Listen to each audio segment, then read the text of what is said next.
And we are live, ladies and gentlemen, with episode 4 of the Tempo Shift podcast. And as you can see, today we have a full house. We've increased the guest amount from 1 to 3. And we have 3 guys who are very close to my heart, very dear to me, guys who I've obviously had the pleasure of working with, at least with most of you guys. Starting with the guy right below me is the guy I worked with the most recently. He made his contenders debut last year, climbed the ranks pretty quickly, signed a 2-way contract, made his stage debut in Overwatch League this year. Unfortunately, fell victim to the Korean Revolution, and now he's here looking for a team. How are you doing, Apply? I'm doing good. Just sitting back, relaxing, look for a new team. It's been stressful, but, it's going well. Mm-hmm. And to his right, we have a guy who is also out of a job. He was the longest tenured Mayhem Academy player. He was there from day one until the end, loyal until the end. One of the most diligent players I'd say I have to say that I've worked with. Truly a sponge when it comes to absorbing knowledge. The legendary Nolan Paintbrush Edwards. How's it going? It's going great. That was some nice compliments. Got me warm in the heart right there. Mm-hmm. Feeling good. Just trying to figure out this team situation. I don't know where I'm going to land yet, so we'll see. And last but not least, we have, I think it's factually correct to say, probably the most experienced Overwatch player outside the Overwatch League. Yeah. Mm-hmm. I put myself up there. Yeah, a veteran, a guy who's been part of the of Team Canada twice, won the silver medal, won the bronze. Maybe he's going to capture gold this year. He's played for a lot of teams. He's played for Tempo Storm, Renegades, XL2, Mayhem Academy. Also now looking for a team, at least in official capacity. And someone who I didn't have the pleasure of working with directly, but actually a little bit of a funny story. I don't know if you sort of remember this, but there was a time back in the day, I think in 2016, when I was the captain of Team Luminosity, when we went for this big trade, and Manhattan, who obviously you guys are very well aware of, was one of your teammates. He went obviously to Misfits, and then the ownership came to me. The Luminosity ownership came to me and asked me, "Who do you want on the team? Like, who's the best replacement for Manhattan?" And I was like, "I want Mangachu." And oh, I didn't know that. Yeah, and I was wondering, leading into your introduction, I was gonna ask you as well whether you knew that, because I don't actually remember whether we pursued you, what happened. Maybe you had already signed with Renegades before we got you, but you were sort of at the top of the list. So there is an alternative dimension somewhere out there where we could have been on the same team as well. How's it going, Mangachu? I'm doing good, man. Glad to be on the show. Mm-hmm. So obviously, like advertised, we will have a very special announcement. Like I said, a special team announcement. I'm gonna let it linger a little bit. I want to tease you guys a little bit. We will get to that very early, maybe in 10 or 15 minutes or so. But before we go into that, I want to touch on the Atlantic Showdown, because I think you guys have a unique perspective on the Atlantic Showdown. Obviously, you guys didn't make it, but Mayhem Academy was one of the strongest teams in this season, and in the season of contenders, NA contenders. And we saw both NA teams making it into the finals with Envy and Fusion Uni, with Fusion Uni kind of sweeping the field. Certainly that the only team that has beaten them is Mayhem Academy. So what did you guys see at Atlantic Showdown in terms of the dominance of NA? Did you expect it? What were your overall takeaways? And how do you think Mayhem Academy would have done? Who wants to handle this? I wasn't on the team. For expectations, I thought it would be a little bit closer after watching European contenders. They all seemed really good. And I think maybe the land pressure, being on a stage is definitely nerve-wracking for people who haven't done it before.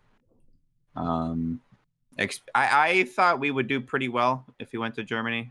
We just choked in playoffs. It's nothing more other than that. It was just a rough time. Go next. Yeah. I don't know. It was like definitely happy to see 2 NA team. Really it makes me smile. Did you expect that? Because it was the NA and the EU trash talk was sort of the best part of the event, I think. Ultimately NA kind of stomped, and it wasn't really, I mean, AT kind of they gave some teams a run for the money. They, I think, finished third overall, but ultimately wasn't that competitive. Do you guys? I mean, it's obviously very difficult to compare when you don't really play cross region, but do you expect that? I didn't expect it. I thought that it was just I knew that the games were it could go either way. I thought it was going to be really close. I didn't think either side 100% had it. I think both sides were 100% in the right for publicly stating that their region was going to win. Yeah, Yeah. We need that. That's good. it adds so much hype. Yeah. It wouldn't have been as much fun if that didn't happen. I agree. I think a lot of people also underestimated how good Fusion Uni are on LAN. True. Yeah. You know, they went 30-1 playing with like on average Oh. 100 ping. I've Yeah. played against them on LAN. I had a 30-minute best of 7. So That's gross. I've definitely Jeez. experienced them on LAN, and it's an entirely different beast. That was a 4-0, right? Like they rolled you Oh, guys. oh yeah. Yeah. Oh yeah. It was. I don't think we captured a point. Yeah. We got. But actually, hate to no. see We it. almost won Kings Row, but we got completely rolled on every other map. It It happens. was disgusting. Yeah. Like they are so good. I mean, Alarm is just Alarm online is insane, but on LAN is just Yeah. like that guy just pulls so many fights out of his ass, Yep. and it's incredible. Yeah. You know, like that's Yeah. that's a guy who I think is going to be a top 5 Zen guaranteed in the I league. think I, next I For think year. he's sure. top 3 right now. To think be so, too. honest, Yeah, it might be. it's like it's Jonak obviously, and then like it's tied for like him and Bedosin maybe. Twilight, Violet. Violet. Oh, Violet's a strong I'm talking. Zen. Okay, I'm thinking season 1. I haven't even thought about season 2 yet. Holy crap! I forgot about how many good Zens there were. Yeah, Yeah. I think top That 5 hero's is insane. reasonable. yeah, Can we nerf him again? yeah. Yeah. Remove Just Zen. remove Discord. Yeah. I need more nerfs. Buff Yeah. Brig removes Zen. That's the play. So you guys obviously said you choked in playoffs. So what kind of happened in that game? Because if I remember correctly, you guys rolled the first 2 maps against Gladiators Legion, and then you just fall apart and lose. Like what was going on in the comms? What was the sense during that match? I don't think there was bad comms or like Yeah. shaky team play. I think everybody just did one stupid thing Yep. at a bad time. I Like, 100% agree. Everybody just made one One key game mistake. that you shouldn't make at that level. Like Yeah, it was just I people agree. doing stupid stuff. Yep. I don't know. had there was a few plays that were like cutting it really close. I think there was a play on Gibraltar. We could have like hard pushed to close out the map.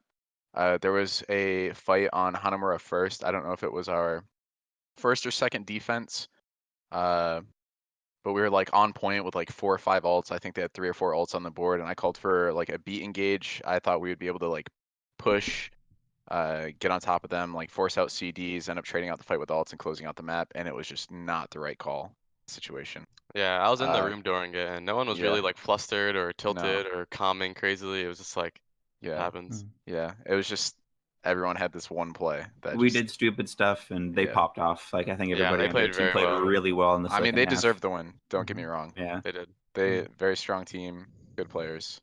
Yeah, I mean, I think Bishu. I think they struggled a little bit when Bishu came in, but I think he really gave them a lift in. the Bishu had playoffs. like the Bishu game of popped his off. life. I've Yes. never seen that man That play that well. It was Hanamura clip or Yeah, Hanamura play. Hanamura's that's second, the insane. Diva Bomb. Yeah. the He Diva pushed it Bomb off. and the Gravy, dude. Dude, It was yeah, he pushed the all- Diva Bomb off, and I think someone screamed in comms, "He's pushing it off!" And I immediately knew. I was like, "No, Yeah, dude, that was me. no, I did dude, that. don't do it, don't do it to us." What were sort of the emotions after the game? Because obviously you guys have such a successful season. You have that little, I guess, blip in the road against, I think it was second win. But other than that, you guys roll the rest of the teams. Even the game against Fusion Union, I think you guys won 3-1. But Yep. I watched that game. I kind of commentated on it live, and you guys looked like the better team on every single map. Like it wasn't a fluke, it wasn't a clutch. It was just systematically you guys were picking them apart. What was the feeling like after that? Because obviously, I think you have very high expectations after such a regular season. Honestly, I think the first thing I said after, which I'm not like too proud of, that was the first thing I said to my team, but I said I was really mad, and I said that, and I felt bad later because I didn't want the team to think that I was mad at them. I was just kind of really angry with like myself. There was a lot of things that I could have done. I think everyone feels this way, that could have closed out the set, especially being up 2-0 and then getting reverse swept. So I was just I was like disappointed in myself. I was angry. I felt like I let the team down because there wasn't like, I don't know. I was so confident going into that set, and I really thought we had it. And then I think everyone was kind of on the same page with that, though. It was definitely like a pretty somber experience. Yeah. Yeah, I think it's again I wasn't there, but when you think about contenders, I think it's you understand usually that you have very limited windows to actually win a title, because obviously if you are doing good, your roster usually gets picked apart and then you're back to square one. So I think winning that's why I think it's extra impressive considering what Fusion Uni has done consistently to be this excellent. Obviously, they have kept the same core together most of the time. They have had some underage players that have been their stars, so obviously they're not going anywhere. But yeah, I mean, I get how it can be hard because players get pulled apart, and that's like your opening. Obviously, Shax and Fact Fiction are gone, and whatever magic you guys had that season, you have to potentially rebuild on it. But yeah, but speaking of Fusion University, so they win. They secure North America an extra spot in the gauntlet, which obviously North America is very thankful for. And then they leave and leave to compete in Korea. What did you guys think when you heard that? Was that a surprise? I heard some chatter, some birdies that might be happening. Maybe like I didn't know it was going to be like a sure thing. I knew that there were like a few players throughout the region that were like thinking that possibly they could make a team in contenders trials. I think it'll be a good challenge for them. I definitely wish they would stay in the region. I would love to, get a second win against them. But if you would find a team. Yeah, if we would find a team. Of course. Maybe we can make a team in contenders trials the next season. I don't know. See. What do you guys think, applying Mangachu, about them making the move? Yeah, I knew about it, or I heard about it a little bit before it happened from obviously being behind the scenes as a player, but I wasn't sure how certain it was. I don't really have an opinion. I think it's good. I think it shows like them beating the other trials teams in Korea. It shows how good they are. So. Well, you would. I'm probably pretty excited to see them dominate. Sorry. Yeah, I mean, you would probably expect them to beat the play. trials teams. Go on. Yeah, go on, I think they went 3-2 though to one team, right? Or when they went map 5 with one of the teams, I think recently. Right. The stage is yours, Mangachu. Go on. I just think they're gonna play it. I think they can win it. To be honest, I think so too. I think they're a very strong team. If like these people played so well on LAN, time and time again, they played well in NA with 200 ping, and now they're gonna play like somewhere in between that. They're gonna average like 20 to 60. Well, they have Elk, right? Yeah, they don't have Far Cry. Yeah. I respect Elk a lot. So Elk's a very good player. I think Elk's great. I hope they succeed. I wish them very well, especially just going from NA to KR. Like, let's go, boys. He hasn't played in a really long time though, just because of what happened. He got moved up, and then Neptuno started, and then can't go back down because his car. So there's like the rust that he's got to work off, but at his peak, which should come back soon, he'll be a god. I'm very confident that he will be completely okay. He's a very smart player. Yeah, I think they'll do fine, and I think it's good, almost good that they start in trials because Elk kind of gets to warm up a little bit, get back into the hang of things with the new team. So, yeah, I think they'll do fine. So, naturally, with Fusion University leaving the region, they're dropping their crown as I think 4-time champions now. Someone has to take the crown, and there's a lot of teams who I think are going to be in the running, but one of the teams that I think is certainly one of the favorites for me personally, and certainly a contender for the crown, is a team none of the listeners have heard of because it's been lurking in the shadows. It hasn't officially existed until this moment. There was something behind the eye emojis, behind the teasers, behind the riddles. It's a new roster that is ready to take stage in any contenders. It features 3 former Overwatch League players and several contenders veterans. It's basically a team that is built to win now. It's a team that is looking for redemption. The boys are back in town, and Revival has joined the server. Now, for our listeners who don't see the screen or the stream, we have Team Revival, who has a roster consisting of Manton and iRemix in the front line. We have Mangachu and Apply as the DPS players. We have Eps and Paintbrush as the supports, and Liar as backup support. Liar, is that how you say his name? Yeah. Yes. Sub Yep. support. Yes. Young gamer, ready to pop off. And in management, we excited. have none other than the legendary Mr. Justin Hand, Reprise, who is the Yeah. owner. Ooh, baby. He really put this all together. Whew. Honestly. Like a lot of it goes to him. And we have the general manager, Renan Thera, also formerly of the Mayhem Academy. So a lot of Mayhem Academy Very true. in this roster. As you can see on the screen, there's also a shop that is online. A lot of very nice branding, nice t-shirts, nice sweats. If you want to check that out, you should go to revivalgg.com.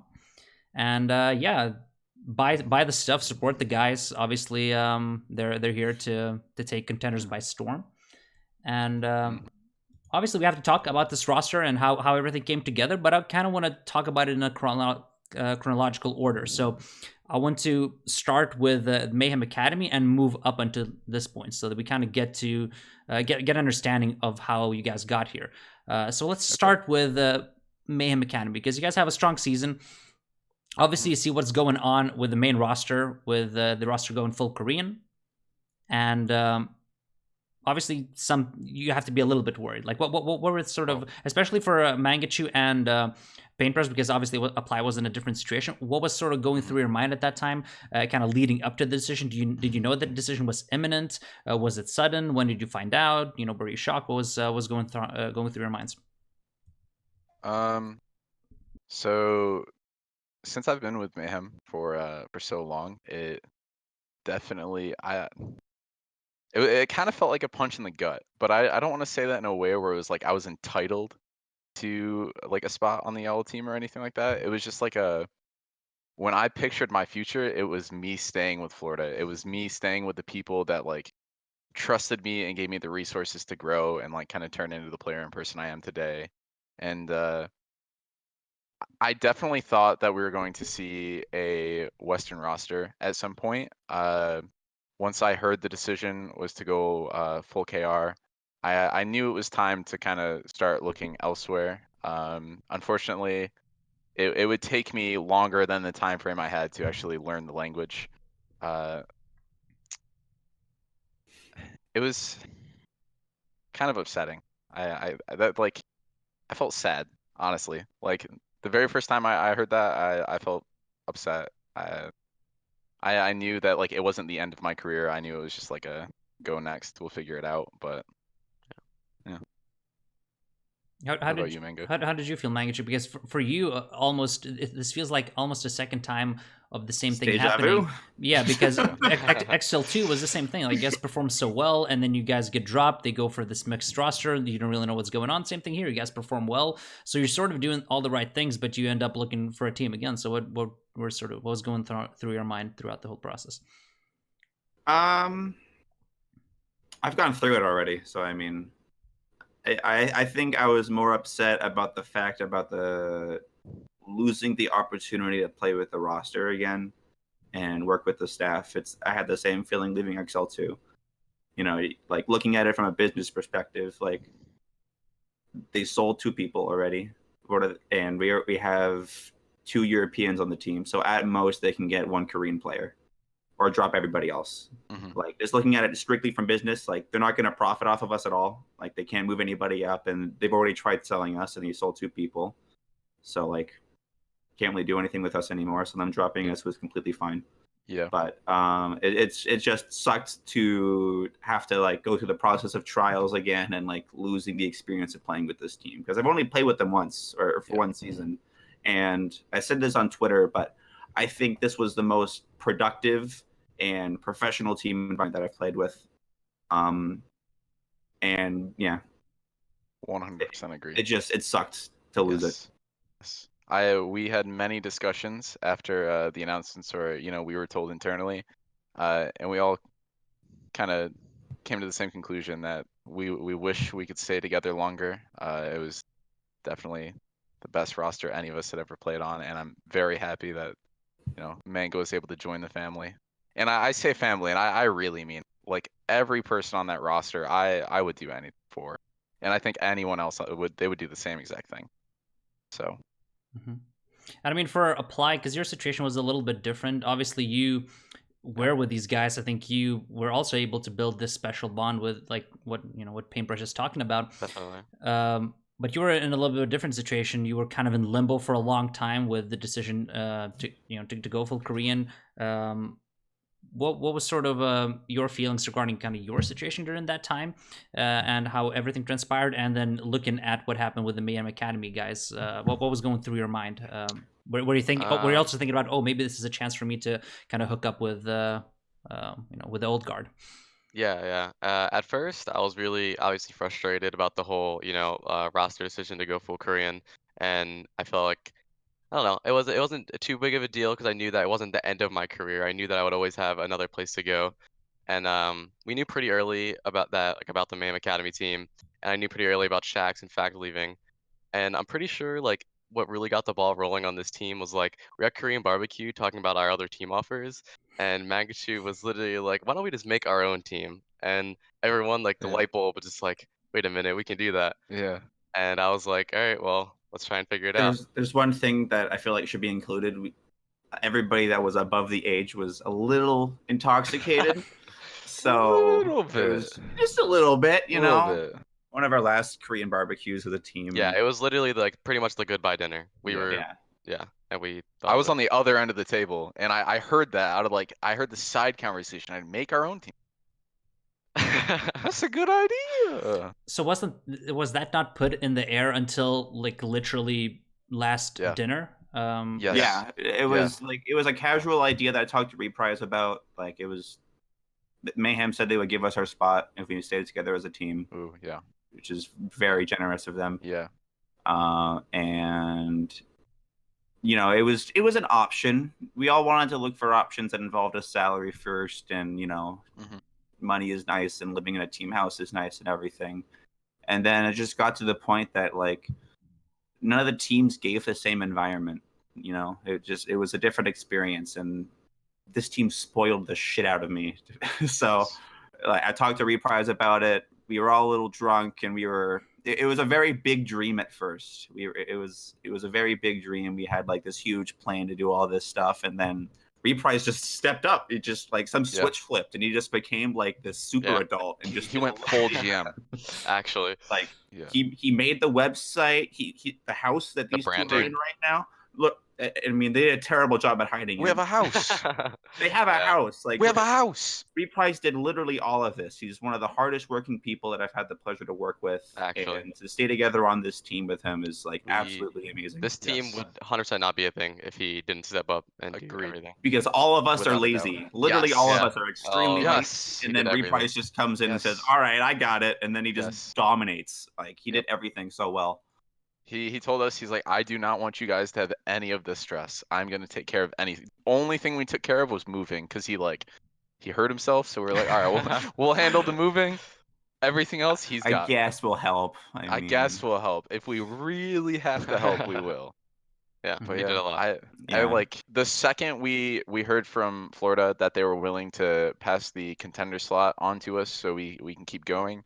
I like that really just like the second we all heard that, we're like, okay. Yeah. Also, something I want to mention, like this would not be a thing if it wasn't for Florida Mayhem. They gave us all our PCs. They gave us like 7 PCs. All our setups. Like all our setups, literally everything. They gave us beds. There's a couch right there. Look at that thing.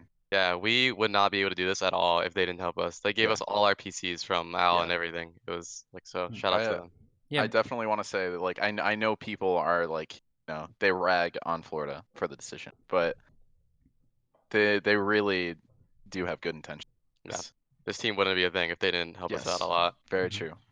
We are very grateful for that. Yeah, I mean, and I was gonna ask about how like everything materialized, because it's one thing to have that idea, it's another thing to put this house together, put everything into motion. And I don't throw around like the legendary tag too liberally, but obviously that's definitely a tag I would attach to Reprise, because he's exceptional, both as a human and as a coach. So for him to put this together is awesome, and I'm really not surprised to hear that. The Mayhem guys kind of supported you, because obviously you can kind of fault the team and you can flame the team for its lack of competitive success. You can also flame me because I was obviously at the helm of a lot of those teams.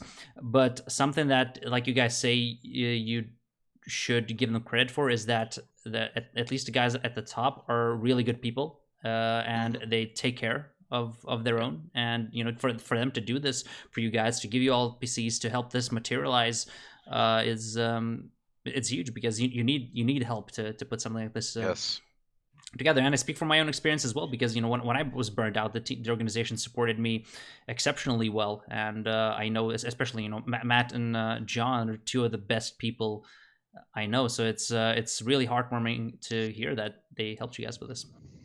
Yeah, definitely. I have a lot of things that I would love to say to them, but they know I love them. So I'm just saying, I'm just repeating over and over how much I love them. Yeah, we've showed how thankful we are for all the PCs and stuff. they're very expensive PCs. We would not be able to play right now. Yes. 240 hertz monitors, like whoo, baby. Yeah, they give us like 40 hertz monitors, everything. Yeah, that's insane. So so you guys have this idea, you get the house together, but obviously you have to fill two major gaps in Shax and Fact Fiction. I think obviously bringing in Apply was kind of a no-brainer. I think he already played the Zarya role in Contenders. Right. Yeah. So before I moved up to Al, I was a Zarya player. Yeah. Yeah. So it's a very natural transition, but then obviously you have to replace someone like Fact Fiction, and I think for Mayhem Academy over the years, the hardest position to fill was the main tank position. Always. And with Fact Fiction, you found like the organization or the team found someone who was very stable, has so much experience, can synergize with Matt, and you guys had a lot of success. So it's very difficult to replace him. What was the kind of trialing process to find his replacement, and how did you guys end up with Remix Film? That's a lot.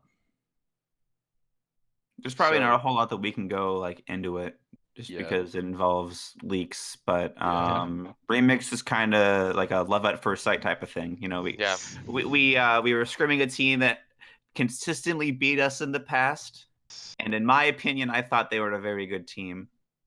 And then Remix comes in and we body them. Yes, and they tilt hard. And I didn't expect it going into it. And I see that team in my stream schedule, and I'm thinking, oh no, like that's gonna be a rough block. Yes. And then it's the complete opposite. And like Remix's calling is perfect. It's like the leadership, very smart player, so consistent. It's always the same thing. Yeah. Like he's also a veteran. Like he's been playing forever. He's made it to Al, and he's experienced. So definitely go on. Okay. So he when he trialed with us, the one thing I really, really liked is he was super serious throughout the trial the whole time. Yeah. And like the last map or two, I think Manga went like sim. And the second he goes sim, like you can sense in the comms, like everyone kind of lightens up, Remix starts joking with us, and right there, that's why I knew like super serious player, taking the trial super seriously, and he's like willing and comfortable to joke around and hang out with us. So like right there was like player mesh, personality mesh, like, ooh baby, ooh gimme.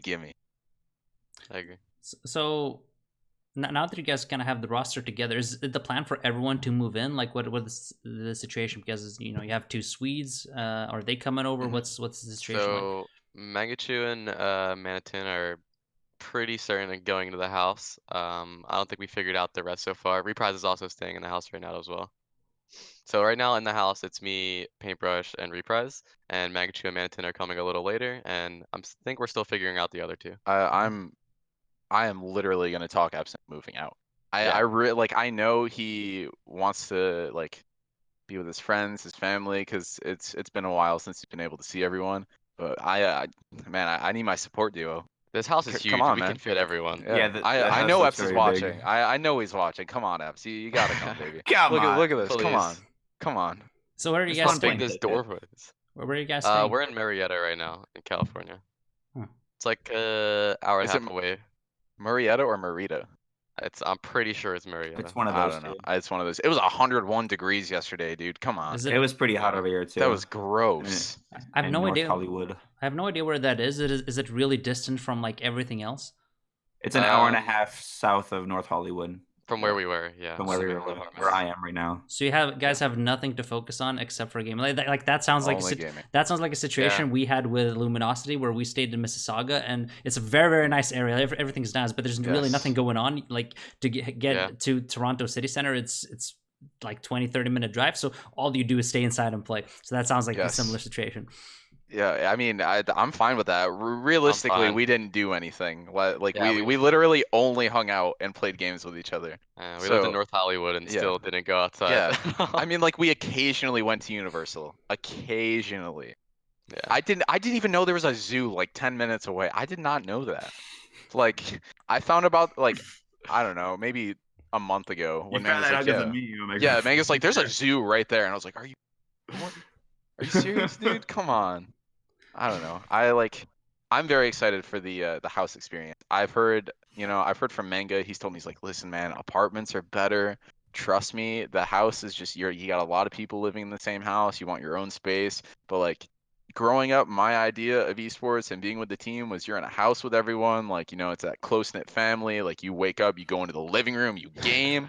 Like that's just what it was. So like, oh, I'm so excited to finally have this. Yeah, Yeah. I think the mentality regarding that has shifted over time, and it's something I've talked with a lot of my guests, like GMs and other players, because season one, everyone was like, "No, gaming houses are a bad idea. Like you need your own space." And then now it seems like almost every team, like almost every GM I talk to, they're like, "No, it seems like gaming houses are a better idea. You get sort of a better, you get a."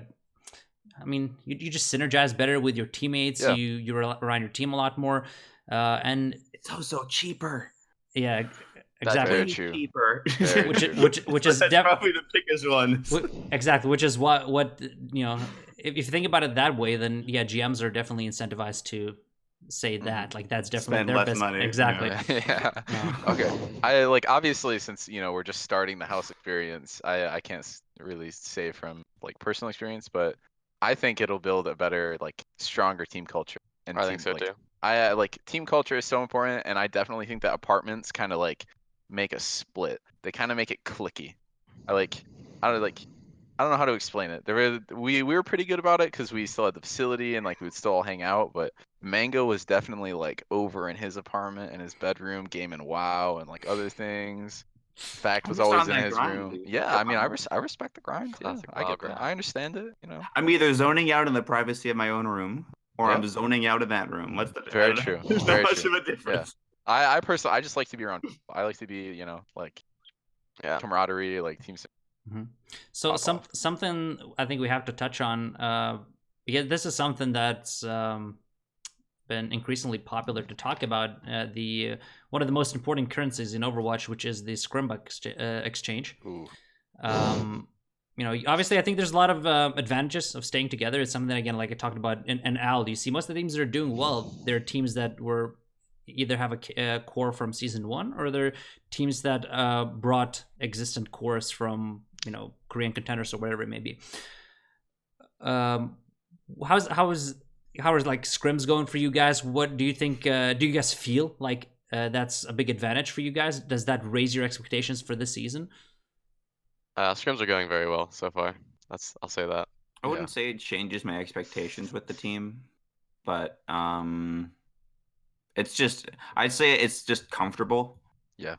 Like everybody that's been a part of the team forever, or even apply, like we all already know our roles, and Remix stepping in, like he's already pretty comfortable with the role because he did the same role with whatever team he's been on in the past, I'm guessing, just because of the leadership. Like Fact Fiction did the exact same stuff he did. So yeah, it's just definitely comfortable. That's the word I would use. One really nice thing about having the core is when you welcome in a new player, you have everyone else already like set in stone.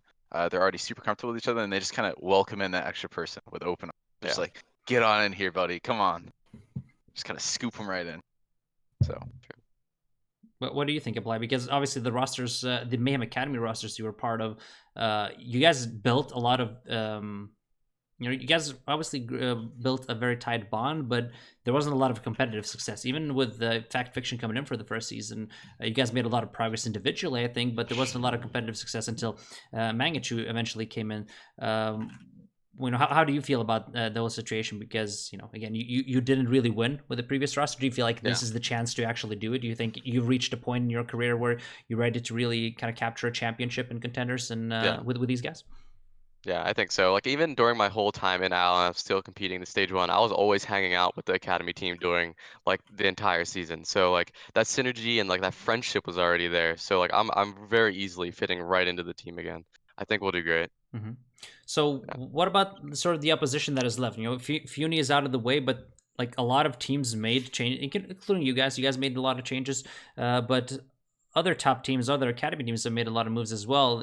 Gladiators obviously brought in Emil for Bishu, presumably. You have Montreal moving up Sharik and Gods and bringing in Smex. Smex, who I think is very, very solid. I don't think that's necessarily a downgrade. I think very good. Yeah, I think he's sort of like next in, like him and Manathan. Like those are the guys that are kind of next in line, I think, to move up if any team needs a Western off-tank player. You have Envy bringing in Lulsish for Trill. You have Stand One, I believe, joined some roster as well. I forgot which one it was. He played with Glads. Oh yeah, Legion. But they already have Panker, so I'm not sure how that's gonna work out. You obviously have XQC on the bench. Yeah, Hog. triple main tag meta. They're definitely ready for that. And then you have Atlanta switching out Kodak and Bird. So, about considering like all of these moves, who do you feel kind of got stronger? Who do you guys feel would be the biggest threat for you guys? I think Envy is still very strong. Yeah, yes. Contenders. I think Trill was actually a god, and he's gonna be even better in Al. They picked up Lulsish, right? For Envy? Yep. Yeah. Yes. Yeah. We used to play, or we tried him Val for Mayhem Academy like a very long time ago, and I thought he was very, very good. So Yes. I think that'll be great for them. I think he'll fit well. I think the remaining players are on Envy are all like super, super strong, especially because we've been scrim partners with them for so long.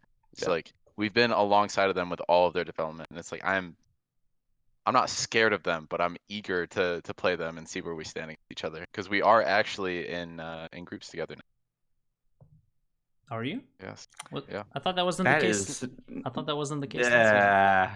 You shouldn't have said that. I did not say leak. I think Paintbrush just misread the groups. I did not leak that.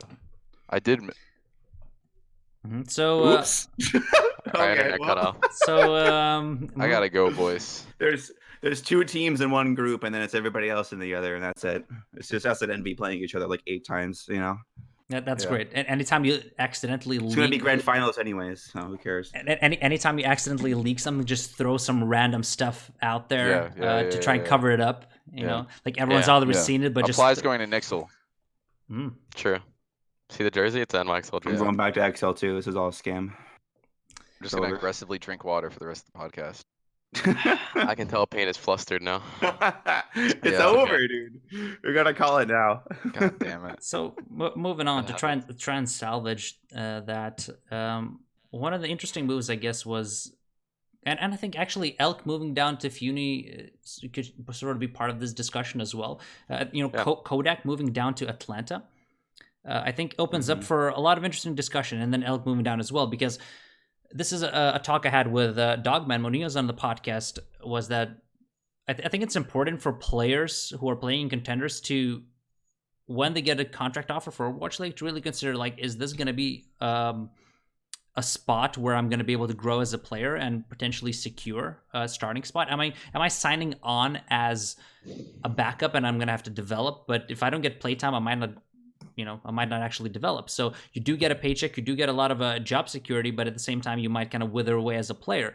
And, you see that with Kodak, you see that with Elk moving up and then moving down, despite him having a ton of success, because he's moving in and competing for a spot with a very good player. So what do you guys think about, obviously, those 2 guys moving down? And do you think there's something to that in terms of like being ready for the opportunity and really considering whether, you're going to the right situation? I definitely think both the players were ready and Al ready. They're both very good players. I think in this meta especially, there's I think building around a core 6 is just like the way to do it. Like in GOATs, you just need to have that core. And I think it's really hard for subs to really get playtime And I don't really think it's a bad thing to go back to contenders, in my opinion. I think it's like great to go practice again and build back up what you need to get, and I think it's fine. Yeah, I mean, I think Kodak said the same thing in his tweet longer that with Goats being like so important around a 6-man core and like not receiving play time, he felt it was more important to continue developing. And like Yeah. I 100% feel that, even like for Elk as well. The worst thing to do as a player is to not play, right? Like we're not here, like real players. I don't even want to really say real players, but every player, like we're not really here for the money. We're here to compete and like be the best and win titles and do what we can. And if you're If not we were gaming, here for the money, this team wouldn't be a thing because Very true. we all Yeah. had offers from other teams, from other contenders Yeah. teams that we turned Yeah. down for this. Yeah, I can confidently say that if I was in either of their positions, I would do the same exact. Yeah. Yeah, without a doubt. What do you think, Mangachu, in terms of like just in terms of should you just wait till you're ready? Maybe it's okay to like turn down an Overwatch League offer, or do you think it's just kind of impossible if you're in contenders to turn down a contender's offer? I mean, now offer if you feel like you're not ready, or do you think that's a thing at all? Yeah, I think that's a perfectly fine option. Overwatch League is a very stressful environment, and I'm sure being on the bench and thinking about not playing definitely does not help.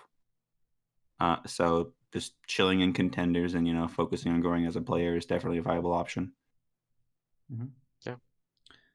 So I guess moving on to sort of some Overwatch League things. So actually, another thing I want to ask about is Lear, because I've never actually heard of him, and he's Liar? Liar. Oh, Sorry. liar. Yes. Yeah. Sorry, it's always a 50-50. It's always a gamble when I'm pronouncing his name. Yeah. But he's obviously new to your roster. Like, I've never really heard of him. Yeah. How did you guys pick him up? What is his role in the team? Liar is pretty much has like the exact same situation I had when I first joined Mayhem Academy. When I first joined Mayhem Academy, I was just a sub player for Za, and I pretty much just watched him and like till I had an opportunity to play, and then I got my start. It's literally exactly how I started my career. So it's someone we think can definitely learn very fast and has like a bright future, and we know he can learn fast from EPS. So that's pretty much why he's here. I'm definitely excited to have another support player. Yeah. It's nice, we get this little 3-way review going. Is he gonna be in the house as well, or how old is he?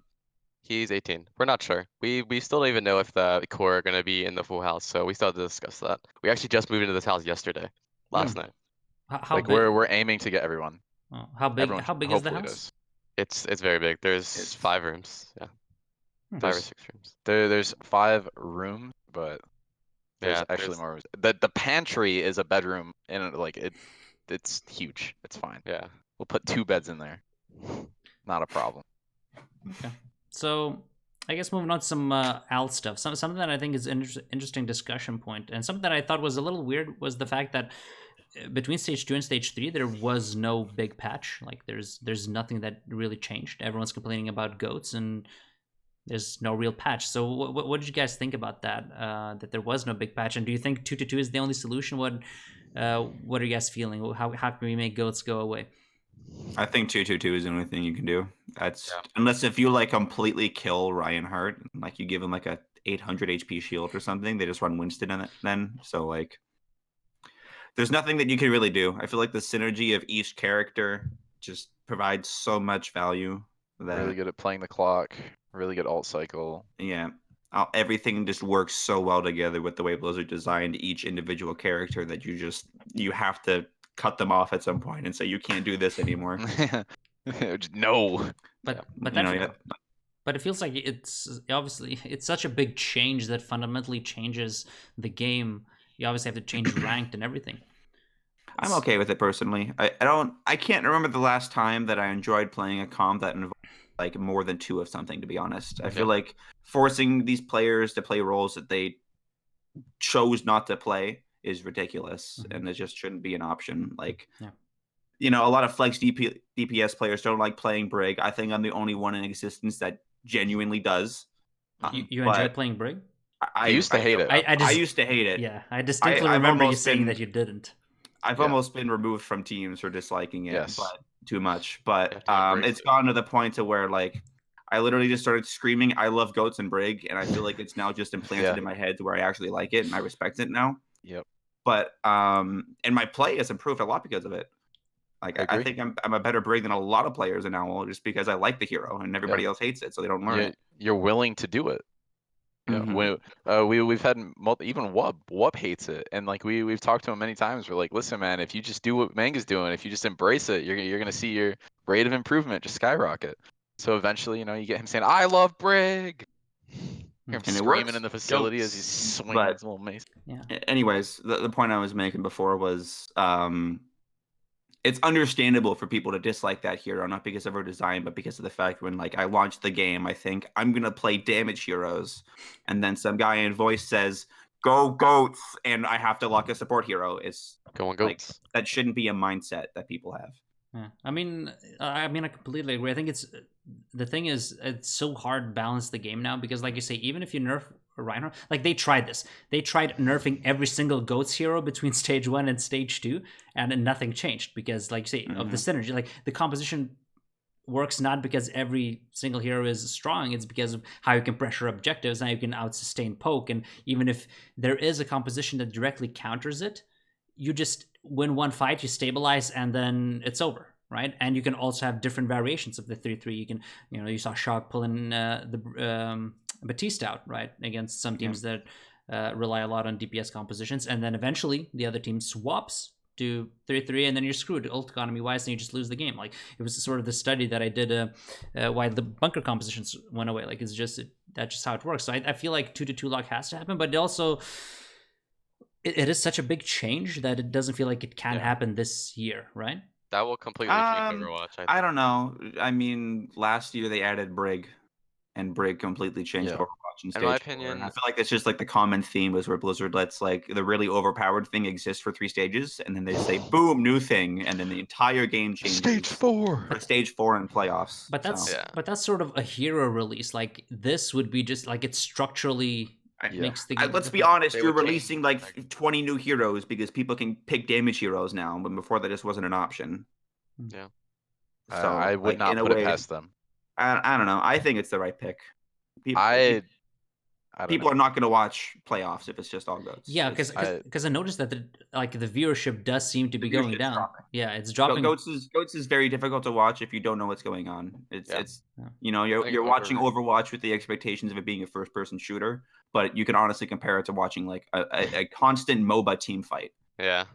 And like if you don't know what's going on in those team fights, you're just going to see things dying or not dying because it's goats, and it gets boring or confusing. Yeah. So people aren't going to watch it. So I'm go on. I definitely think it would be important to change if viewership is like severely being damaged. Just it has to, I guess. I mean, like people really do dislike watching goats. I love playing goats, but I'm also a support player. So like personally to me, whatever they throw at us, whatever the game decides we're going to be playing, it's our jobs as pro players to be playing. So I don't think I don't know which option is the right option, but like I would not be opposed to 2-2-2. Yeah, I'm down to give it a shot. What do you think, Apply? Because I remember there was one moment, I think, on Lunar Horizon Colony this season where you were able to break out the Genji, you popped off with a blade, and it made me like all warm and fuzzy inside to see DPS players popping off again. How do you feel about the whole thing? I think from a like entertainment perspective and a spectator sport, DPS is just it's so much fun to watch. Like just that based off what you just said, like easily. Yeah. I think Overwatch is already hard to watch in general, and Goats just makes it even harder. Like I think people fell in love with Overwatch because of like the original DPS and like how the game flowed, and now it's just completely different. But at the same time, I also think locking 2-2-2 in the middle of Overwatch League season, a lot of people will be unhappy with that. Like a lot. I think Vancouver and Shock wouldn't be too happy about that. I don't know.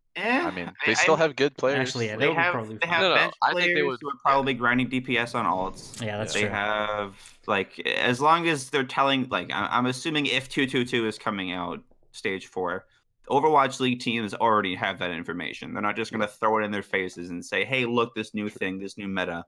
Like it would just be one rude, and 2 it would just like throw every team just this random curveball when they've been grinding goats for so long. So like they have the bench players grinding heroes potentially, even the starting players. Like people are definitely getting prepared for it if it's actually a thing. Yeah, I think I think someone said that like Striker's grinding certain, like he would come in and be the best Widow in the world or something if he got unleashed now. But like to me, when it comes to watching goats, like I still enjoy watching it if it's it's a game at a really high level where I can still learn new stuff. You know, like if I'm watching Vancouver Shock, I love that. I would love watching goats when those two teams play. But we head into stage 3. We had 3 stages of goats, and it's very hard to get excited about like the 13th and the 14th team playing goats against each other. Yeah. And it's just really terrible gameplay. It's not fun to watch. It's not fun to analyze, right? So yeah, it's I think that's sort of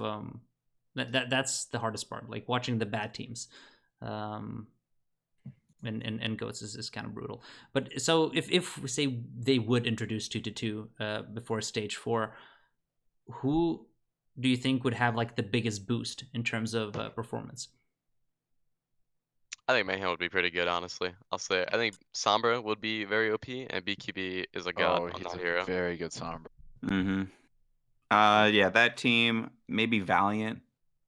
I just think Valiant struggles just because of goats. I still think Shock will be strong. Shock's still going to be. I think all the top teams aren't going to change. Still, I think they'll be. Like, they're good because they're good. Yeah. They're not Yes. good 'cause they're goats. Yeah, they're just Yep. good And like players. it's not like all the stuff that you learned from goats is just no longer applicable to anything in 2-2-2. Like you still have like you can win with alt economy, you can win with general team positioning, cooldown management. You know, all these things are still relevant. It's just you're playing different heroes. Yeah, I agree. And like honestly, who doesn't want to watch a Tracer on stream going It's fun. Yeah, I think the big thing is also just in terms of like not only balancing the game but also making it easier on the players. Like it's you know, if you're a Sabiolbi and you're like let's be frank, like if you look at season 1 and like goats doesn't exist and you're like I want to know what, like I want to find the perfect player to build a roster around, you'd be like, oh, Sabiolbi is the perfect guy. He's the best in his role. He's been relevant in every DPS meta. He's good looking. He's marketable. Like this is the guy I want to build a roster around. And then until recently, like he's unplayable on stage because of all the reasons you said, right? So I think it will kind of also make you know these like players specializing, like projectile specialist, hit scan specialist, like those things will be relevant again. Like players like Saya player won't have to be on the bench, right? Yeah. Yeah, like I think because I've known or I've actually played with BQB, I know how good at DPS he is, but I don't think people will have known yet because all he's played is Zarya and a few times Sombra, but he's very, very good. Yes. And people don't know it yet because of this meta. Yeah, and he's like really everyone thinks he's a one-trick Sombra, but like his Tracer is insane. Like he has by far the best Tracer in Florida Mayhem. He has a good McCree. He's a decent Widow. Obviously not size level, but he's very, very solid. So you guys obviously mentioned Valiant, and you know you said they're struggling because of the goats meta, which I think is right because you know they were a top 2 last year, and obviously they fell off a lot. But now they've added checks, they've added fact fiction. Obviously, your boys. What did you think about their week 1 performance? They lost to the Shanghai Dragons 1-3. Looked pretty convincing in Shanghai's favor, and they dominated Chengdu. I think Chengdu looked awful as well, but kind of a mixed week with the new roster with fact fiction starting. What did you guys think? We actually went and watched the Shanghai game in person to support our boy. You know, I was gotta playing show up in person. That's it's okay. Mango was there in spirit. It happens. Mango was playing well, but everybody understood. Open, you know, everyone understood. League points. If I'm not mistaken, Shanghai played Sombra goats a majority of the time, correct? Okay. Yeah, I want to say it was just into the Sombra. Valiant seemed a little hesitant on tempo shifting once Sombra was like forced out or just kind of pushing their advantages. But I think going into week 2, a lot of hesitation or any desyncing we saw in week 1 was definitely cleaned up. I talked to Fact quite a bit about their week 2 game. Yeah, it wasn't a week 2. Match 2. Yeah, they sorry, had 2 match matches. 2. Match 2. Yeah, thank you. It was like 2 days later. Yeah. So I said yeah, like I knew that, but obviously I said week 2. So who the hell am I talking about? I don't know. Yeah. So pretty sure Chengdu they were slow to swap onto goats, right? I don't think they played Ghost too much. I'm pretty sure they were on a DPS comps the majority of the time. So I believe what Fact was talking about was playing quad tank on a lot of their defenses, or at least on, I think, Numbani, just to force them into the mirror because they're very confident in the neutral game. So that right there, like that that shows me that although like Valiant in match 1 seemed maybe shaky into Sombra Goats, that like they are still confident into teams where they know that they'll have the upper hand in the neutral game. So I definitely think they'll continue to improve. Yeah. Yeah, I think match 1 was just nerves, to be honest. Fact hasn't been on the stage in a very long time. It's a new team. You know, when they scanned over everybody looked like they were in like a state of panic or something. And, like it's the first match to the stage. They just it happens, you know. And Shanghai is good. You can't discredit Shanghai how is a good good they are. team, They're top 10 Not at all. easily. agree. And it showed against Chengdu that they are an improved team. You know, Fact had the game of his life. Oh my I think he had like 3 deaths. Yeah, or 2 he got deaths player of the by match, or player of the halfway match. through the second map or third map. Like his shatters on Oasis. His shatters on Oasis were Huge. clean and consistent. Like I think he got 5 shatters on Garden. Yeah, he popped off. And it was just match 1 was just them warming up pretty much. Yeah, I think it's also like Chengdu. I think is really fallen off. Because everyone was saying, "Oh, it's good that Chengdu's not playing Ghosts in this meta. Like they're hard to prepare for." And I think that was sort of true in stage 1, but I think now they're really suffering the consequences when teams have gotten better at forcing them into the mirror matchups, and they just look straight up awful. Like you know, people were sort of bigging up Jakiran when he came in, and I was looking at their trades, and then it was just these guys, and naturally, of course, they don't know what they're doing because they haven't played this composition. Like no one's played these heroes throughout the season, right? So like naturally they're going to be bad, and I think now they're really suffering those consequences. But do you think how do you think their stage can play out? Because if you look at their schedule, it is pretty tough. So they have Guangzhou, which is definitely winnable, even though Guangzhou's sort of bouncing back. But after that, they have a pretty brutal schedule. They have Shanghai and Vancouver doubleheader, and then they finish off the stage with Hangzhou and London. So they're playing 4 of the top 8 teams. Do you think they're ready? Could they finish with a 4-3, or should they just look forward to? I think the charge match could be entertaining. See what happens, but the Vancouver match is might be even more entertaining to watch. Yeah, that'll be fun. I will definitely say do not underestimate Fact. Yeah. When that dude gets calling, he gets calling. I'm very he opens like his 20th eye sometimes, man. Yeah, they just right across the forehead. Just it's bunch just of all of it just opens. Yes. Like one of my favorite calls on the talked shatter. about this in the video. And there's the shatter. Two things. Okay. Two things against Fusion University. There was one thing. Eichenwald's second point, right across bridge. Beast Halo's fire striking on cooldown. Fact Fiction says after the second one, the next time he throws out a fire strike, I'm shattering. We're speeding across bridge, and he gets a 5-man shatter. Beast Halo throws it out. You see him, and then Fact, boom! Comms were silent, waiting for that fire strike. We were all just emotionally prepared. Oh man, mentally prepared. We were all just, all right. When's it coming? When's it coming? coming? We know what's gonna happen. Boom! And the other thing on Lijiang Night Market, it was in Curry Shot's video. We have a history of opening triple DPS on Night Market. In fact, like 15 seconds into the setup time, he just randomly says, "Go Goats."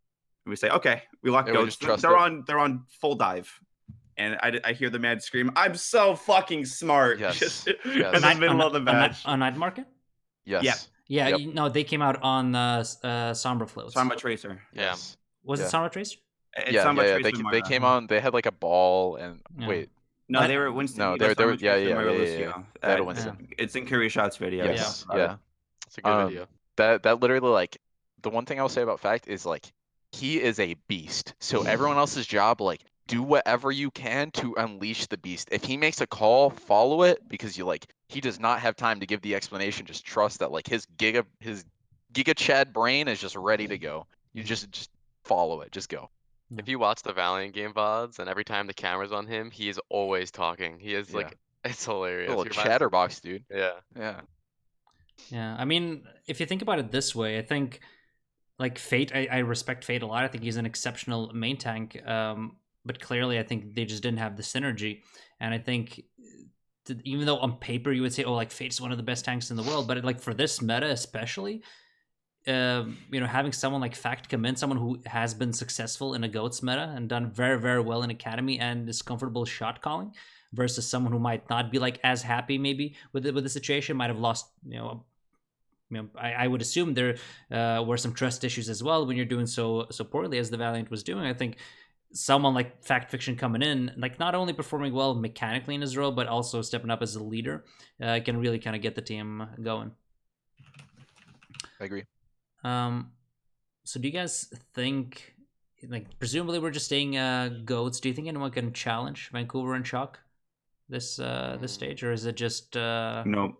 Or we're just snoozing? I was until thinking the finals? Gladiators in New York, and then I watched Gladiators versus Vancouver, and it was close at first, and then Paris happened, and the Shrift said they freaking boomed him.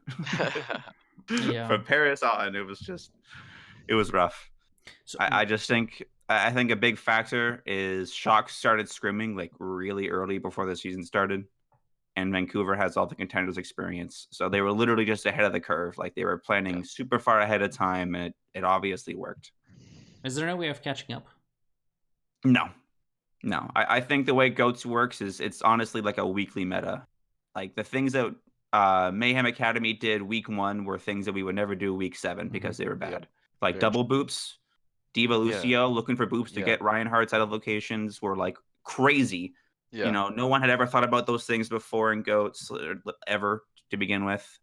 And by week 7, it was like, why would you do that? Yeah, why would we started getting punished? Your Diva's going to get booped, you're bashed, or your Lucio's going to get booped off the wall and just into the enemy team. Like all these quick adaptions that people are coming up with, it takes time. Like they're quick adaptions, but they also like take a week or so to learn. Yep.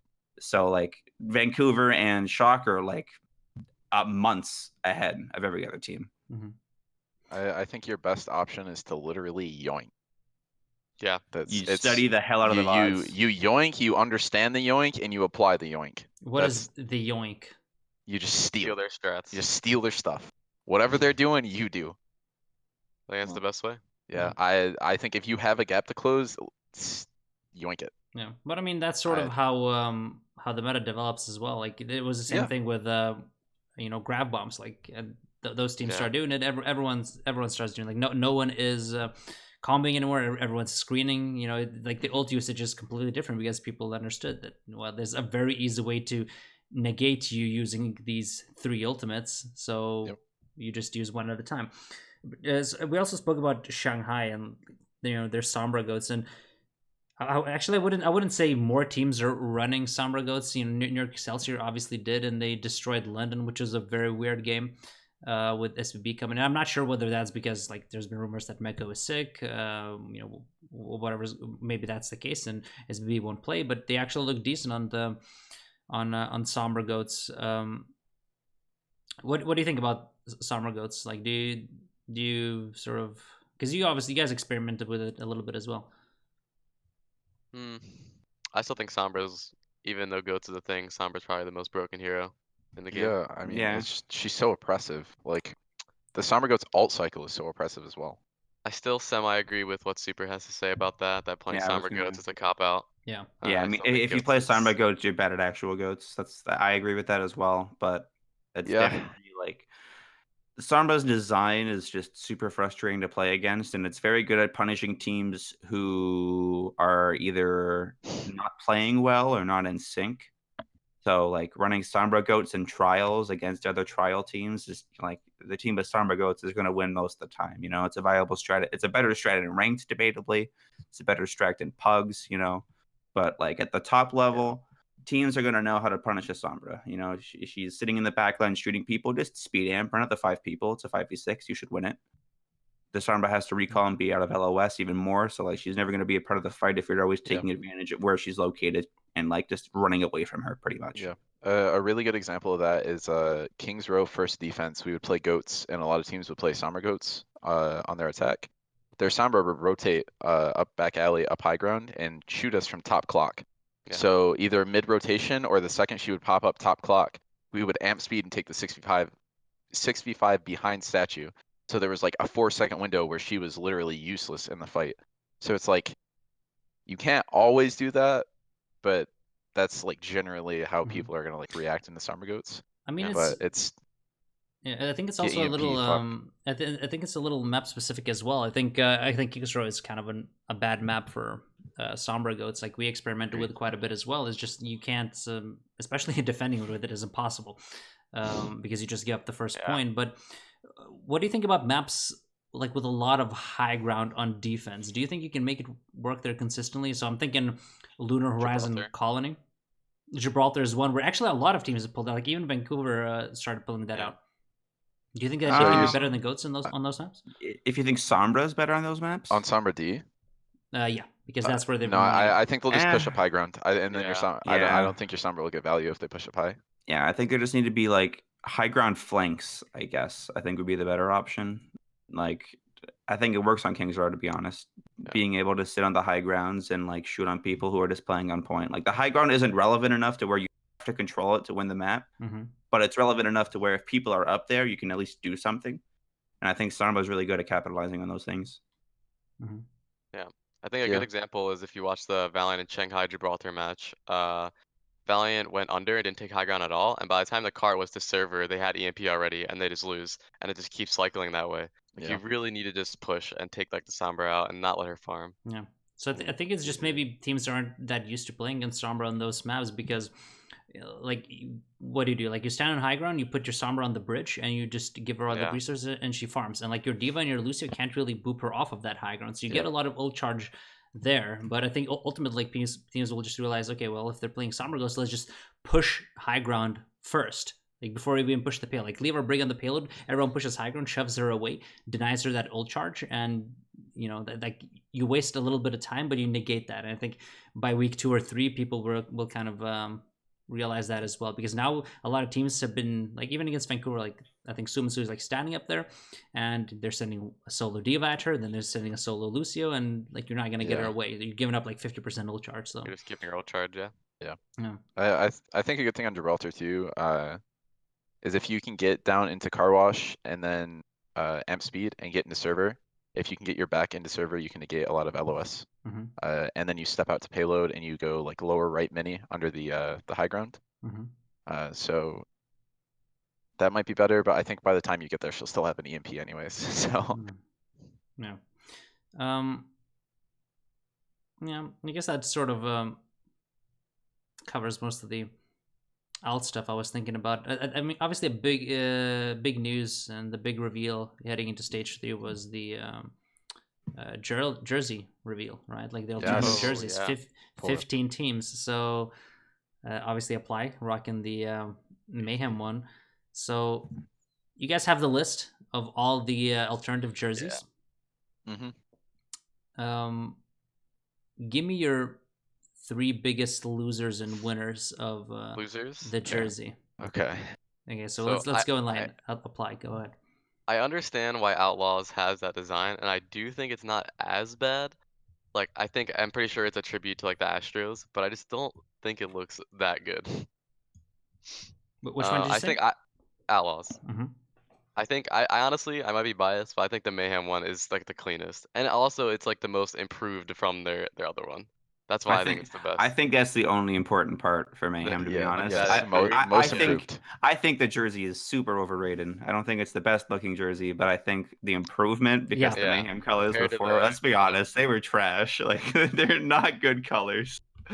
I think these colors are amazing. But the new colors are definitely a giant step up. So I feel like that's why everybody's running it super high. I think Fusions is kind of iffy. Yeah, so someone in chat actually said Fuel Paris Fusion Easy, which is, I think, for losers. For losers, I hope so, because if that's for that's what I was gonna say. If that's for winners, they're all super. Yeah, Fuel Paris. That's some weird taste. Yeah, I would not. I wouldn't. I was working at Foot Locker right by the Philly jerseys, but because those were so awful when they came out. Like, especially the Paris and the Dallas ones. Like, it's just nothing. It's just black. You can't see anything. You have to put on your glasses. It looks like a worse Toronto jersey, like the default Toronto jersey. Yeah, I will say I like the gray, like the Fuel, but it's outshined by the other jerseys. I love NYXLs. It's just NYXLs. Nixels is the best in my opinion. I think they're very clean. I actually like Justice's a lot. It's kind of simple, but I think it looks really clean. Like the thing with Nixel, even season 1, I saw their jerseys. I'm like, these are ugly, and then they start winning, and it grows on you. And now like the logo is one of my favorite ones, just because to me they're associated with winning, and now I love the colors. Now I love everything. The same thing when they walked out with these jerseys. I'm like, they're not that great. Then I look closer. They have kind of this city and the logo, and it's like, that is wow, that's so clean. nice. Yeah, that is so nice. Like, oh, I really like the color of Atlanta's as well. Peach. Yeah, I like that as well. They were the first ones that came out. I'm like, ooh, they're setting the bar pretty high. This should be pretty good. And then we get Paris and Dallas, and I'm like, okay. What do you think of Toronto's? It's okay. It's like it's a weird. I think they tried too hard. The colors are very cool. I think they tried too hard. I kind of like it. I kind of like it too. I wouldn't. I don't know what it's. I don't know what it says, but I like it. Apparently, one of the words is like the Korean or Google translated version of a 6, which is obviously wrong. Oh. So that's got to lower it a little bit. But I think the colors carry that jersey, the red, black, and white. Yeah, the colors look very nice. I agree with that. Yeah, I mean, I don't know. What did you guys think of Houston? Because Apply said he didn't like Houston's, but I thought Houston's was actually pretty cool. But I love the logo. Like I just think, I like. It looks like a popsicle on a jersey. To be honest, I don't like it too much. Yeah, I don't know. I like the weird lines just remind me of like a popsicle. I'm just looking at it right now. So you did not have a good experience with popsicles when you were a kid, did you? I mean, not like that actual color scheme, but it was kind of close.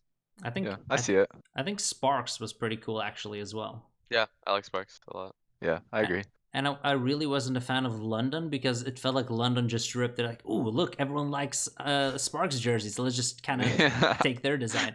I get the whole idea with like those planes, they were pink or whatever. I read about it, but it feels kind of like a ripoff of Hangzhou. And like Hangzhou made it cool because they were the first to do it, and I was like, But a lot of people still like it.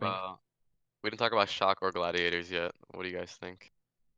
I like Shocks. I like Shocks as well. I like Shocks. I like Shocks. It's different. It's a better unique take than Toronto's in my opinion. I will say I can definitely see the players wearing the jersey, and I like that. I like that look. I agree. And I think Gladiators is really good. I think Gladiators. I agree. This article that I've been linked put it at 7th. I honestly think it's like 4th. Yeah. See that? Yeah. So do we have maybe in my top 3 because I wouldn't put Florida in my top 3. Okay, I'll get my top 3. Let me think. Let me run through them. I think Mayhem is one for me. Maybe Shock number 2. I guess Spark number 3. But I think Mayhem and Shock are my favorite. Well, wait. What do you guys think about Boston? It's like just the simple lines. It's kind of basic. It's basic. Yeah. I've never been a fan of the logo, so like it's hard to do something cool with it, I think. Oh wait, I forgot NYXL. Never mind. NYXL. Yeah, dude. In there. Number 1. Nixel's my one. Nixel's number 1. Yeah. That's for me. Okay. So I love the city. Yeah, definitely. I think Nixel. Anthony says Mayhem Nixel Shock. Mayhem Nixel Shock. I think I agree with that one. Mayhem Nixel Shock. Maybe Nixel Mayhem Shock. I don't know. I'd put Glad, Nixel, and Shock for my top 3. Yeah, I really listen. I really want to put Mayhem in there. I love the jersey. Yeah. I'm torn if I like another one more. Like, am I being biased? Is it because I have a connection to Florida? Like, I have the jersey on right now. If you say no, then you're a bad friend. That's true. All right. Florida, Nixel. I think Shock. I like. I think it's cool. Before we finish the discussion and we end the pod, I mean, we could probably take a couple of questions from chat as well. If you guys in Twitch chat have any questions, we'll answer a couple. I guess if you guys have any smart questions, no dumb questions. But yeah, I think we're universally agreeing. Nixel, at least the top 4 is like Nixel, Mayhem, Shock, and then Glads most likely. That's also something interesting. Yeah. I wonder whether Overwatch League will figure this out, like what the European football clubs have figured out, where you change your jerseys every year, and that's like a huge cash grab, right? Like that's what they do. They change them a little bit, and you're like, well, I have to have the latest jersey. Let me buy it. Yeah. Because that's, especially with alternative jerseys, I think that's that could be a huge source of income. Yeah, I agree. Squash said Wyatt, and one saying Atlanta. I like that. I like the peach. Atlanta isn't I said bad. Atlanta. Yeah, I like the it. color. Yeah. Yeah, it's a little frisky with the peach, like they play off the stage fruit or whatever it is, but it also it doesn't look bad, so it's kind of aesthetically pleasing. Okay, so far someone asks, can Revival still visit Florida? I don't know why they're asking me. We were banned from We're Florida. banned from Florida. The whole state of Florida banned Revival. They're like, those guys, no. Yes. If you pay for my plane ticket, maybe. Sure. If we do a giant thing and we can do a trip, I'm down. I love meeting everyone. Not a problem. Anthony has a good question. Obviously, the smartest person in chat has the best question. He says, what has been the hardest challenge so far in terms of creating your own team from scratch? Is it similar to going on an already established team, or is it a completely different experience? It's completely different because we pay for all of it. Yeah. Or most of it. Yeah. Also, we are completely in control of our roster pretty much, while a lot of organizations have a lot to say in the roster. I agree with that. It's definitely a completely different experience. I'd say the hardest challenge, just, I don't want to say organizing it because Reprise definitely did all of that, but like getting everyone to commit was the hardest thing. Yeah. Like people declined offers. I think I was one of the last people to commit to this team, which is like kind of weird, but I was just weighing all my options, and then I got it, and I thought about it. I looked at the rosters. I looked at culture, development as a player, and I'm loyal to the boys, man. Come on. I just said screw it. I'll be honest. Dude, I'm not Manga really. and Mane just went for it. They're like, all right, let's do it. Let's just make the team, whatever. I'm like, all right, man. Yeah, it wasn't. It wasn't that Wasn't big. hard. I didn't really have many offers. I don't think I had any with the salary. So yeah, I was just, I was chilling here. I'm glad I made this decision though. Yes, I'm very. I'm not even gonna talk about any offers or anything that's in the past. We're just focusing on the future. This is all that matters. I'm committed to this. This guy says, how can the people support you? Our merch, brother. True. Yeah, merch. It actually looks really good too. A lot of us are going to be doing private coaching. A lot of us are going to be streaming. Private coaching is a big thing. I'm the only person who currently has private coaching set up. So if you want to learn some Brig, I have stuff on Gamer Sensei, but everybody's going to be doing it. All of the merch, all of the money that we make at first is going to be going towards rent and just being able to live. After that, it'll, if it's profit, it's profit. Yep. They're really, what else? I just got tongue-tied for a second. I think we'll start having content soon too. Yeah. We can keep an eye out for that. Yep. There'll be a lot of things. So like, make sure you follow our Twitter, which is below our names. Okay. The Revival GG. Yes. And the Revival GG. Yes. Yeah. I'm sure there'll be lots of things that will be. Also, everyone already knows, but we all stream, so that's how you can support us too. Yeah. Twitch Prime. So Twitch Prime. Carbon Fiber is asking if we are going to be able to get Revival jerseys. So obviously he hasn't been listening. Yes. Yes. There is. I'm switching to the scene where you will be able, in the scene, you will be able to see what the jerseys look like as well. So I got you, Carbon Fiber. Someone also asked whether you guys will be able to compete in this season of Contenders or whether you're going to go for next season. Obviously, you guys will be playing this season. Definitely not in a group with Envy. No, okay, that's on the Wikipedia page already. It's that. okay. It's right. fine. I literally started sweating the second it went quiet. I was like, oh no, dude. I was like, I messed up, dude. But we're good. We're good. So Reprise is saying that official team jerseys are about a month out. So I guess those you don't actually see on the site yet. Yeah, it's just kind of the ones with the logos, and you can get phone cases, which is very nice. They look pretty clean. And then Kurishad is asking, can we buy signed jerseys? Is that a thing? Bro, That's I not will. a thing yet, but that will be something I will that make it we a would thing. definitely be down to do. I Yeah. will make it a thing. Of course. So Foster is asking whether you guys bought Mayhem Academy spot, and the answer is no. Mayhem Academy just gave it to the boys. Mayhem is cool like that, so Yeah. Yeah, Mayhem. This was brought up at the beginning, but Mayhem was a very factor in us making this team. You know, Yes. other than they may have dropped us, but they were a very large factor in the team staying together. You know, they provided with all of our PCs. They provided our beds. Yep. A bunch of furniture and everything that's in the house right now. Anything so, we needed to get this going, they were willing to support us. Yeah, they've done a lot for us. So And again, don't hate them too much. yeah, definitely. This was also like said in the beginning too, but for anyone joining, like, big thank you to Reprise. He is the one who organized all of this. Yep. He literally. Okay, I'm gonna be honest. We don't have a fridge yet in this house, so Reprise, I know you're watching. I'm really trying to get a fridge. I know we'll have it this week. But yeah. So he's a really good guy. Something someone else also asked again. I already, I already sang Reprise's praises in the beginning of the podcast. Definitely, a legend making this all possible. Something someone asked as well was like how you guys are gonna treat recruitment in the future, because obviously you guys said you turned down some offers because I suppose both because you enjoy the team culture, maybe like giving up a little bit of pay in the short term is a better opportunity for you guys to both compete and enjoy your time and develop as players. But how is that going to look in the future? Like, do you guys have an agreement in place? Like, we're only going to leave for these offers. We're committed for at least this season unless we get an owl offer. How are you guys approaching that?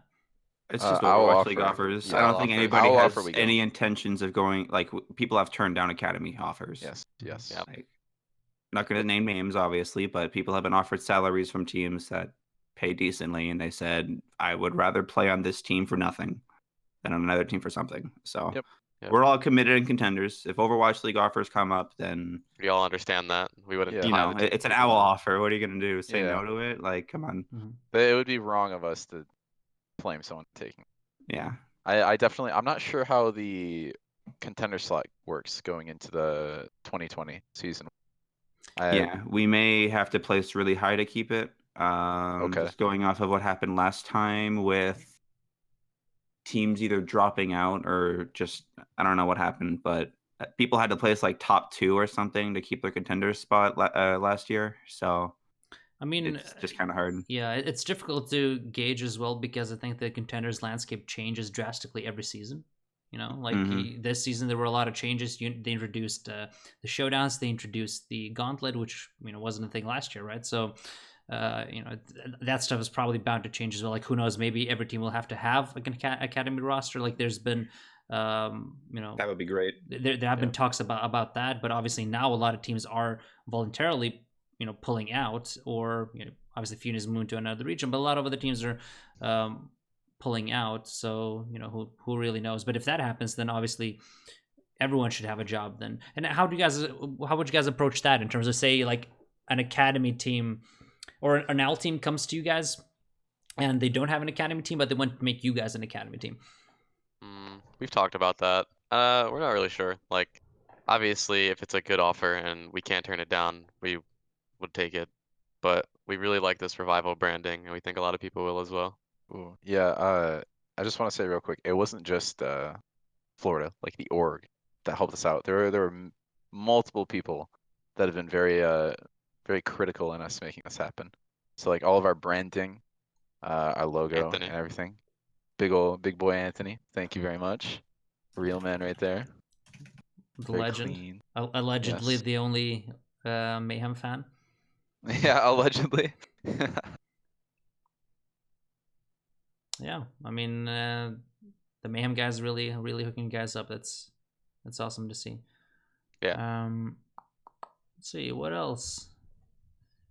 Anyone else have any good Oh, questions? this guy asked the Zarya player. I'll be the Zarya player. I've played Zarya for an entire season of contenders, and Mangachu is Healing 5. Yes. Yeah, I play a lot of Brig. I also have a very large hero pool. I've been playing Hitscan forever. It's not really like I'm swapping roles. I already play the heroes that I need to fill. Someone also asked, is Madden really the most laid back? I've never seen that man tilt. pretty Yes, much he ever. Like he has the exact same emotional state, I guess is the Yeah. word to say, like 24/7. I've never Yeah. seen the man be anything else other than just neutral. Yeah. I've learned so much of, like, from him just because of that. Yep. Like things will be going terribly, and he's just sitting there. I'm like, I'm Eh, going Zen. Not a problem. I'm feeling. That's my Yeah. boy. I mean, having coached the guy, like it's actually insane, like how he's grown into that. I mean, he always had a tendency like that. He was quiet, so he wouldn't say much. So you would think that he's kind of chill, but not, then he started calling a lot, and then I think you can gauge how strong a player's mentality is by how his communication changes when things are going poorly. And like with him, it never changes. It doesn't matter, even if he has like like every excuse in the book in terms of like this whole team is falling apart, everyone is kind of tilted. He never gets tilted, which is, or at least he never shows it, which is, that's the experience I have with him, and he's very, very easy to work with, an exceptional teammate. Yeah. So, Oh yeah, 100% agree. He is a very good team. I will say, like, I definitely, when I first started playing the game, if things were going bad, you could tell I would get quieter and quieter. I would kind of internalize my thing. But playing with Mane, it's like, okay, it's this is my job. If I am like internalizing things, I am not doing it properly. someone else had a good question. Where was it? Someone asked whether you guys have a community Discord for the team that they can join. I don't not know. yet. Yeah, We but will soon. I'm sure we will. Yeah, that Yeah, will be we will that soon. will be tweeted. Follow Yeah. Twitter at the Revival GG. Squatch is asking whether you guys are excited to be his #1 hype beast. So not a great question, but we'll allow it. Are you guys of excited course. about that? What do you mean? Of course, it's Squatch. Dude's an animal. There you go. Yeah, I think we can sort of wrap it up right there. Do you guys have any sort of closing thoughts about anything? Any shout outs? Anything you guys want to mention? Anything we didn't cover? We haven't talked about it, but Ren and Thera, he worked with us the first season or the second season of Contenders. He's gonna be working with us as well. So shout out to him. He's a great guy. Yep. We saw on the opening thing he's gonna be our GM, and very excited to have him back with us. Good old Ronald. Is he gonna live in the house? I don't think so. Maybe. I mean, like, hey, if We'll we see want what to fit, happens. let's put 30 people in here. I'll sleep with like 4 people in my bedroom. It's not a We can problem. fit it. Yeah. I mean, the master bedroom can fit at least 15 people. Do you guys know when the gauntlet is? Nope. No. Okay. Well, whenever it is, presumably after the season, I guess. Whenever it is, I'm sure you guys will qualify for it, especially with Funi, securing that spot and then bailing. I have absolutely no doubt you guys will. I think you only need to finish top 4 to actually make the gauntlet now for NA. So Nice. Yep. And I still have my mineral jersey ready to go for when we make it. Yeah. Yeah, exactly. Yeah, So there you as I told you guys, like if you guys made it and you went to Krefeld to the Atlantic Showdown, I would fly over. Oh, yes. Even though the city is, let's just say it's not the best city in the world. It's kind of for the lack of a better word, it is kind of a shithole. There's Nice. The best part about that city is the fact that that's where Takeover is. So like that's where you spend all of your time. There's not much else outside of it. I don't know if have any of you been there? Mangachu, did you go to Nope. Takeover? No. Nope. Nope. Yeah, but it's an awesome. Sounds like I dodged a bullet though. Yeah, like the city isn't great, but the atmosphere at the Takeover events is actually awesome, which is why I chuckled a little bit as well, because when we were talking about Fusion Union, we were like, well, they're beasts on stage, and everyone was like, oh, they're beasts on stage, but dude, like there's no stage there. It's just a little tiny booth. I mean, it is Atlanta, like I get the premise, but it's just sort of funny to say that stage. They dominate that 30-minute best of 7 was in the Owls. Yeah, of course. I just did a number. Yeah, I just mean in terms of referring to Take TV as a stage. Like those tiny booths are, let's just say, like they get really, really sweaty. I believe. Yeah, I mean, needless to say, I'm gonna be rooting for you guys. I really hope you guys make it wherever it is. If you guys make it there, I'll make sure to fly over. Hopefully, it's not in like Korea or anything, and it's not too expensive. I'm pretty sure it's gonna be in Korea. Okay, I think it's they've already. gonna. That's gotta make it definitely happen. that's the one thing that they've like released publicly is the You location. can't back out now. You can't back out now. You have to go. Oh, for sure. Doesn't- I'll go. I didn't. I was in Korea for 2 months during their boot camp, but I literally didn't see anything because we were just working all the time. So I would Yeah. like to see Korea. Yeah, someone says it's in Seoul. So there we go. I'm gonna be going to Korea to support the guys. Beyond that, thanks for coming on, guys. Really appreciate it. Really fun talking to you guys, having this kind of a reveal. For everyone watching, obviously support the guys. They're excellent people, excellent players. I'm sure they will do very, very well. But again, they're choosing to pursue this opportunity, and none of them are paid. So do whatever you can to support them. Go to the shop, which again, I'm gonna switch the scene. It's at revivalgg.com. That's where you can get all the gear. Within 1 month, you should be able to get regular, real team jerseys. Hopefully, you will be able to get signed jerseys or whatever. And follow. What was the Twitter handle? The Revival GG. The Revival GG. So that should probably be live at this point as well. Follow them for all the latest updates. Cheer for the guys. And thank you guys for coming on. Yeah, thank you very much. We appreciate it a lot. I love you. Yeah, love you. Bye, everyone. Take care, guys. Bye. Bye.